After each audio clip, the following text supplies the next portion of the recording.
2022, I talked a little bit about, I had some medical troubles and I got diagnosed with a really rare neurological issue in probably 2019.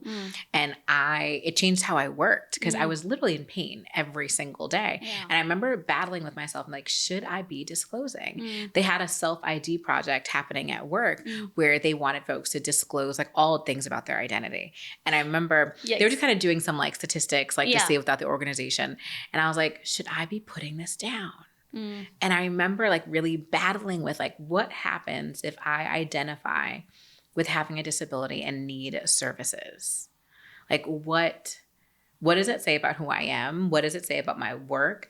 What does it mean if my manager knows that I need additional assistance or time or grace? And I'm like, and I was in a very high functioning, high profile role, a global role. I worked all the time. Yeah. And it was such a moment for me.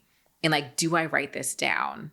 So I can only imagine, I think, especially with something that I was able to conceal it most of the time that I was in pain. But I can only imagine with something as fundamental as needing to read, needing to write, that there could be some benefit, but also you don't want anyone to look at you like you're different.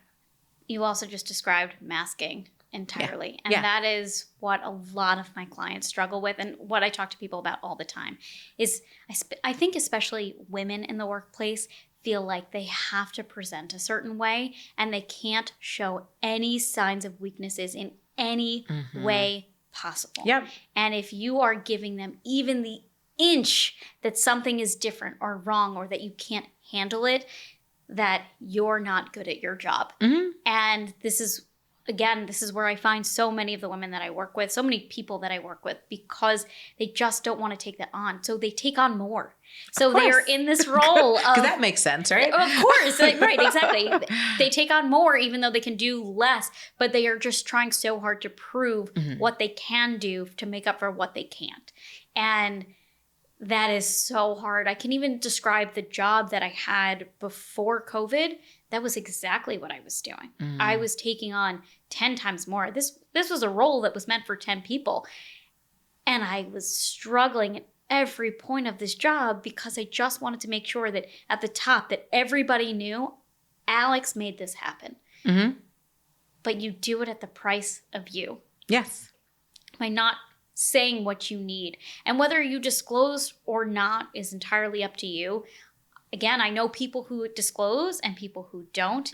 I know people who disclose during the interview process. I know people who disclose later. It's so personal and it is so hard to do that. I will say sometimes when I would apply to jobs and I would check the box saying disability, I did not get a call. And when I would go on the interview and describe what my skills were and describe why I was talking about the fact that I was dyslexic or had ADHD, I got the next interview. You know, there is something about being able to speak up, and something on paper doesn't necessarily represent who you are, but it could also represent who you are in a totally different way. And that's part of this. So a lot of people don't want to say outright, now it's on a paper. Now you know. Now you can track it. But at the same time, all of your skills are still out there.